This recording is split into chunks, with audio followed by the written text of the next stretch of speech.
Caroline Miller, your host for Just Read It. We're a Northwest book group that of authors who have the audacity to critique New York Times bestsellers.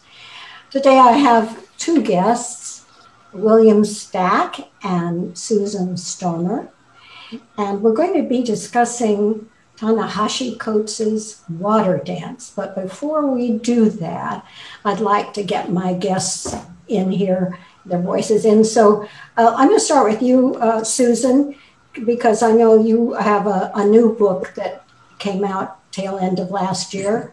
Tell us a little bit about that and a little bit about your book series. Oh, okay. I write historical novels that take place in the early 1900s. I call them progressive mystery stories because it sort of celebrates the common people and what they were able to accomplish in the early 1900s. My last book, you want me to go there? It's called Unseen, and it takes place on an Indian reservation, actually two Indian reservations in Oregon.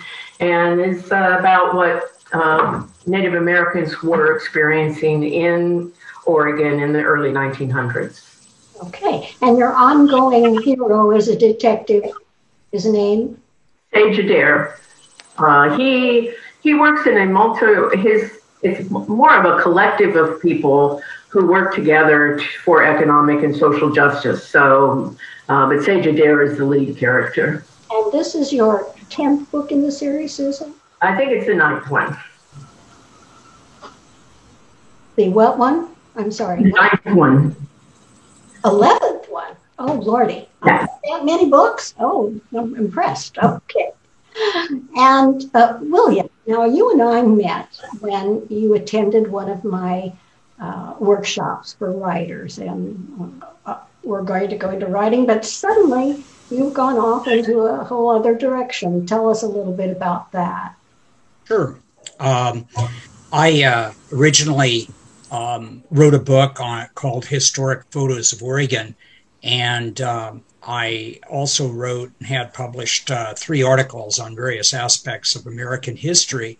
But recently, I have started a historical consulting firm called Historical Research and Writing. And the idea behind it is to provide research and writing consultation with writers, organizations, businesses, and other types that and do you have a website? I do. The website is www.historicalresearchandwriting.com. Okay, great. All right. Let's move on to the book, Ta-Nehisi Coates' Water Dance. And this is the story of a young slave who loses his mother quite early. He has no memory of her, but he has sort of mystical powers. And he has a near-death experience which shows him the depth of his powers, and he decides to use it to help his fellow enslaved people. Now that's my broad brush stroke, Susan.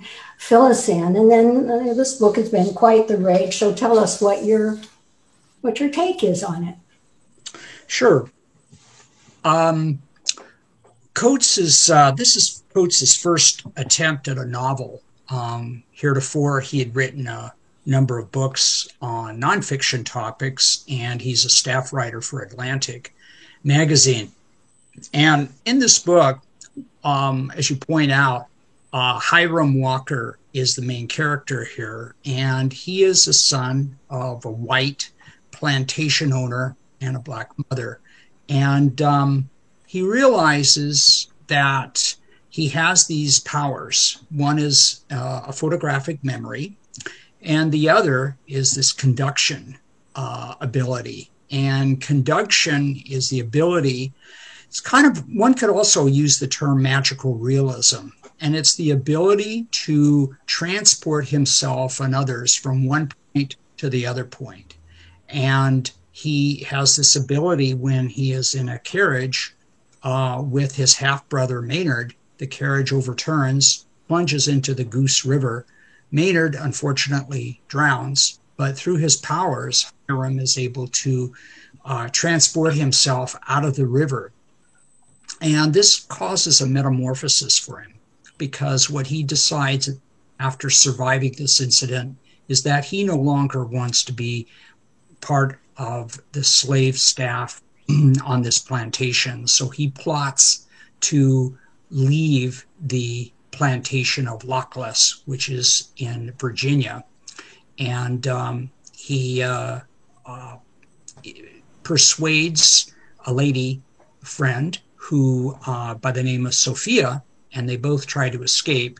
And unfortunately, they're caught very, very quickly. Okay, let's stop there at the point of tension. Sure. And let's get into the color of the book, Susan. You're so good at that. What was your general overall impression of this? And it is... well, first of all, I would say he is a master writer. He's able to come up with fresh and original metaphors that are amazing. He also is someone who I think has some real original takes on things. One of the things I admired about him was that instead of calling people slaves and plantation owners and stuff, he called them the task, the quality, and the low people. And I thought that was a real great way to do this. I would say the first part of the book goes very well, but it does bog down, in my opinion, and I'm not sure the magical realism works as well as it could, because I don't know, for me it just didn't quite work. And the other problem I have with it is ascribing Harriet Tubman's success in getting slaves out to her ability to be a conductor and have that skill, I think was a disservice to her history. There's no evidence that she used magic to move people. And in fact, she only moved 73 people, and many of them were her friends and relatives. So that part of the book kind of bothered me. I would not, had I been him, I would have left that magical stuff to him, the character, but I wouldn't have ascribed it to a historical figure. Okay, let's stop there. We've got a raft of good points there. William, what did you make of Susan's comments about the use of magical realism as a part of depicting some pretty well-established Black history? I tend to agree a little bit with Susan here, because it tends to be this magical, this conduction seems to be a little too convenient for him to throw in, and a little too convenient for Harriet Tubman, who suddenly appears out of nowhere. And it seems a little bit coincidental, in my viewpoint, that these events occur, and he doesn't really delve into it. In terms of explaining the conduction, you have to really examine it very closely, because when it occurs and when it doesn't occur, it's almost like it happens, and then you have to go back and go, oh yes, it happened again. And I feel that if you read some of Marquez's books, where he also uses magical realism, I think he uses it a lot more effectively than Coates does in this book. I don't know if Susan would agree with me on that, but I felt it detracted. And I agree with Susan where she said about Harriet Tubman. Harriet Tubman, it almost seemed a little too coincidental that she just pops up and he has an adventure with her in terms of helping to let me pipe in, because I am so relieved that you both brought this up. I thought it was going to be the odd man out. Susan, I agree, he is, and William, I didn't get your take, but he is a wonderful writer. But Toni Morrison uses magical realism with good effect in her novels, Home, and I think God Help the Child. Here it seemed to be almost, Susan, as you say about the Tubman, an evasion of a reality that most of us would like to know and would like to know more about how the underground really worked. So I did not think this book was a vehicle for magical realism. Now, it's the author's book, but for me, it didn't work. Now, Susan, what did work in this book for you? Before we leave the magical realism part, I think I thought a lot about it because I love so much of his work.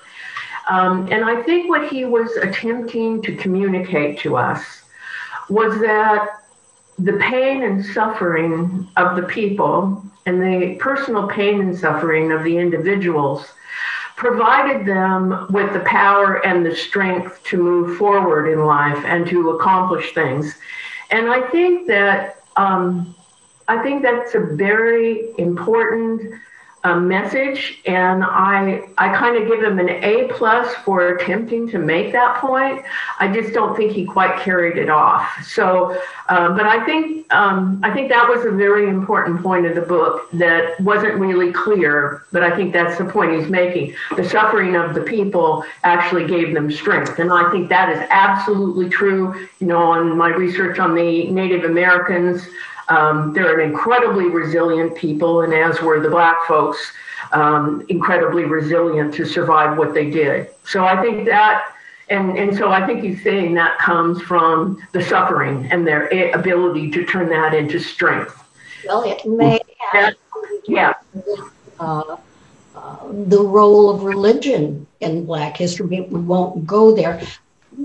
William, what did you think about what Susan said? I would agree with what Susan said. The only thing I would add to it is I think Coates does a really good job of showing the inequities on the plantation and what it was like to have the quality and the differences between the quality, which were the white plantation owners, the tasked, who were the Black slaves, and the low whites, who were the overseers, and also the people that captured the runaway slaves and either got their reward or sold them at an auction. And I think he does a really good job of kind of showing these inequities. But the other aspect that I rather liked was that he shows how the plantation owners would have these elegant parties, and after the drinking started, the thin veneer of their civility stripped away, and they suddenly become not so nice people.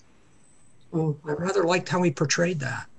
Well, dealing with civility, we also saw where in their desperation, some of the slaves obviously turned and betrayed their fellow slave people in the desperation. Susan, go ahead, pick that up. Well, I was just going to say, I think historically that's absolutely true of every group that's under this kind of extreme and dire situation. I mean, it's pretty notorious that the Nazi concentration camps were the brainchild of a half-Jewish general or whatever he was. So, you know, that is great though. And I think Robert's right. I think that he did such a holistic job of that experience. I think, you know, he just pulled everything into the tent that happened and did a good job of doing that. Okay, well,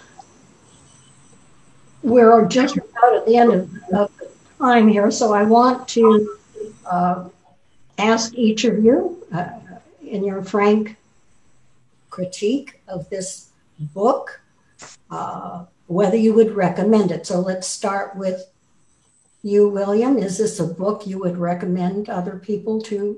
I would recommend it to a general reader that wants to get a better understanding of what life was like for slaves on plantations in the South, in this case, Virginia, and the inequities that prevailed at the time between the slaves and their white plantation owners.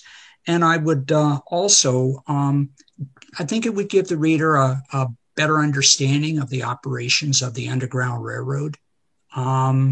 Those would be the main two things that I would, and I would say maybe a third would be, Susan pointed out, the efforts that it took by these slaves to just keep their courage up and to hope for a better day. Okay, great. And Susan, recommend or not recommend? I would, partly because he said things. I have one quote here.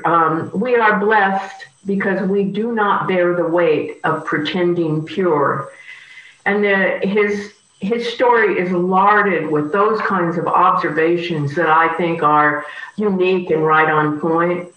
It may not be the easiest book to read if you just want to know what the experience was like. I mean, many other people have written about it, but he's such a wonderful writer. Just the pure music of his words makes it worthwhile. Well, I'm sort of on the fence with you. His writing is so compelling that it's an experience in itself.